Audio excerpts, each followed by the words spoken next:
Hello, my name is Haley King, and I am here to discuss my experiences through the organizational leadership program, what I've learned, kind of this transformation that I've had in my leadership process, and kind of what I've learned along the ways.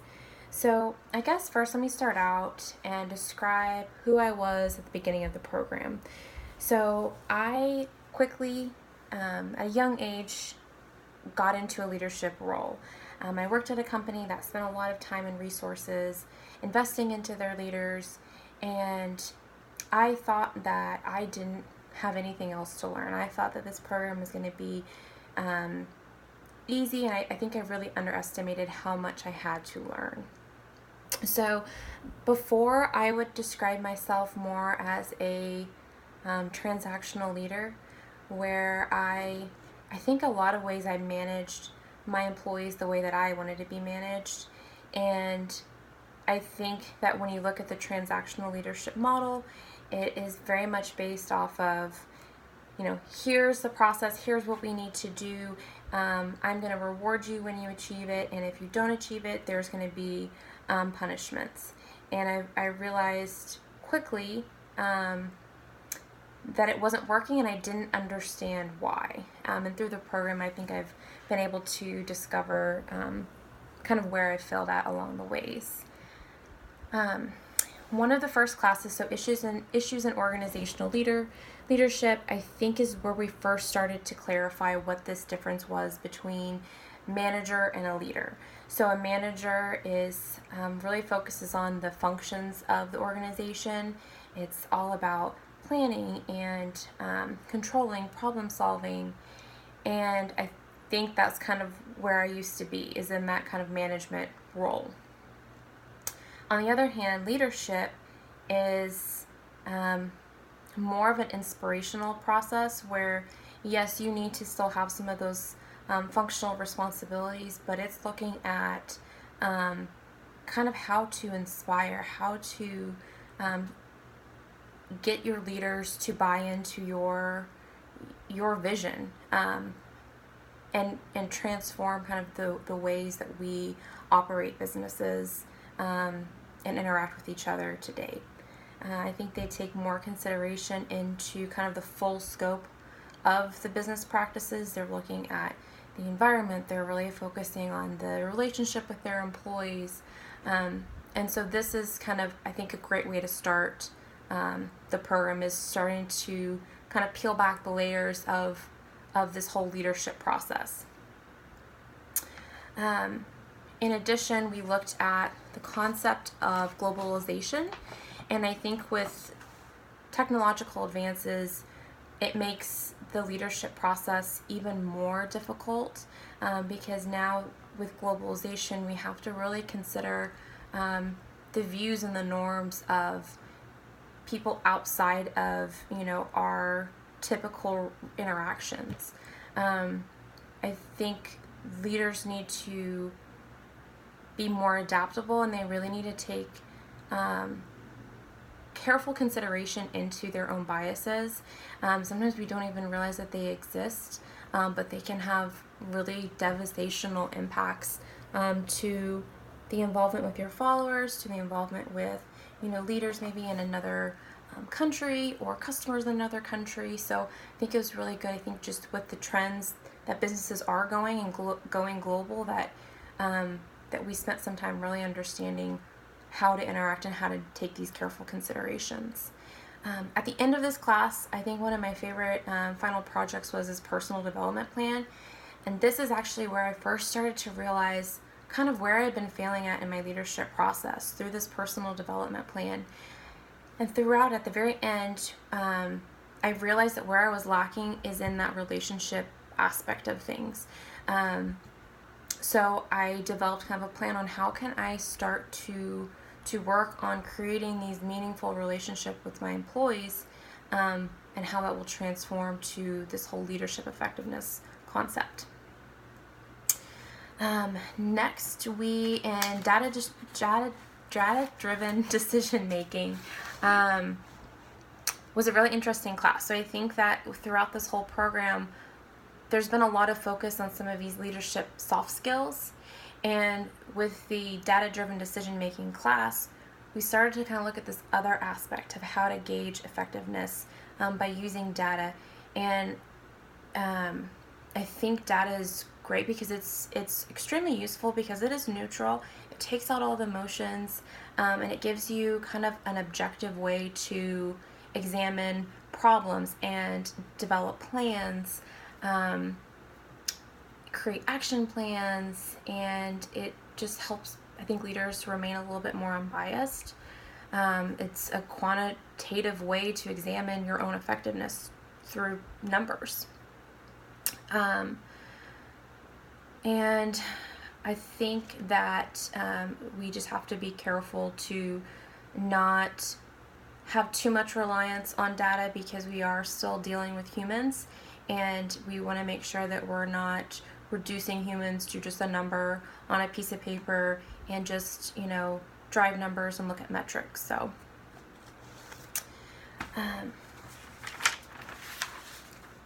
the behavior ethics and leadership class was probably one of my favorites. Because I do have a background in HR, I found this class to be probably the most interesting. So I think when you look at ethics, leaders are required to make decisions at a very quick pace because business is moving. We have to make decisions kind of in the moment. And I think when you have an ethical frame to examine some of these issues that we face, will help us make sure that we make the best decisions.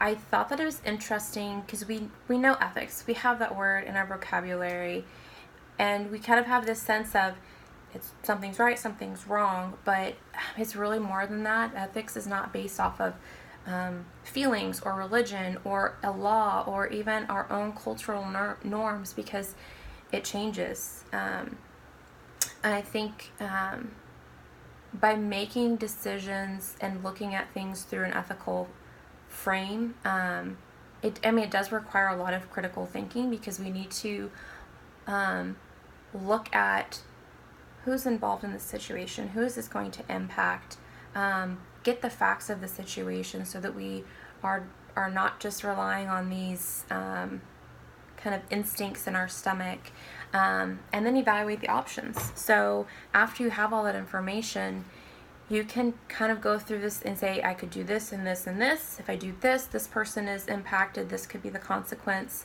So I really like just having that frame, especially, like I said, being in HR.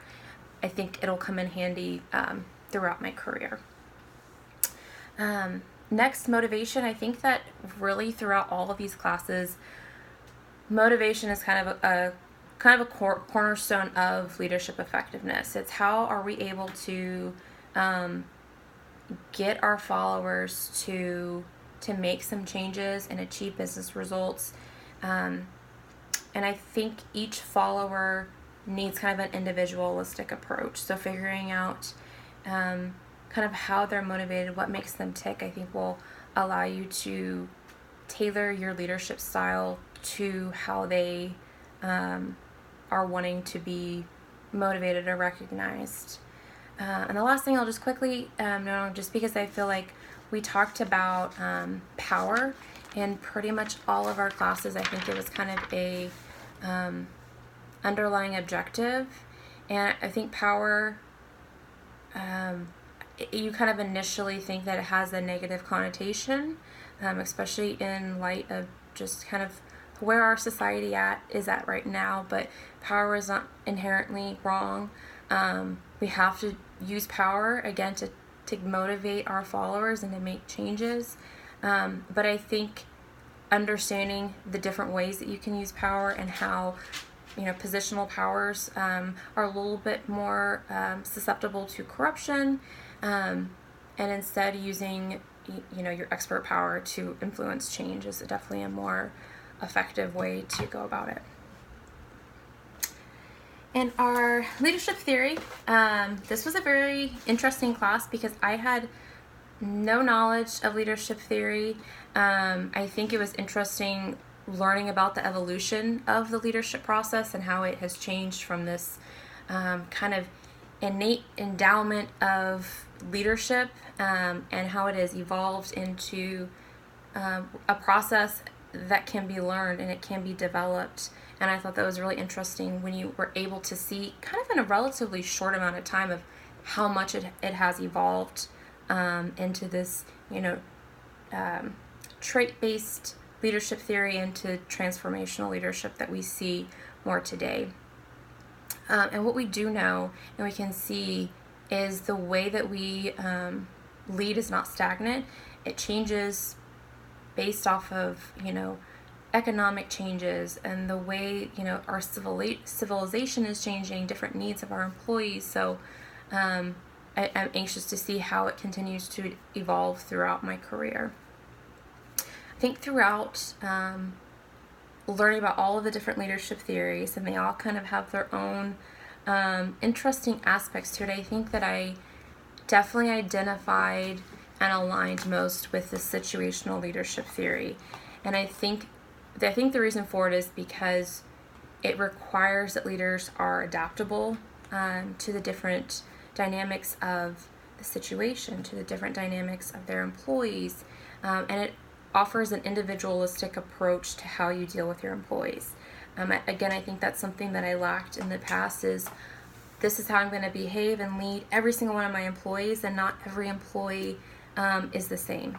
They have different knowledge base, they have a different background, they have different goals for their careers, so you have to really invest the time into developing. And I think when you use the situational leadership approach, you get to see that development. So, if it's a newer employee, doesn't have knowledge, or maybe new to the career field, you are going to be a little bit more of that autocratic leader and setting some really specific guidelines and following up.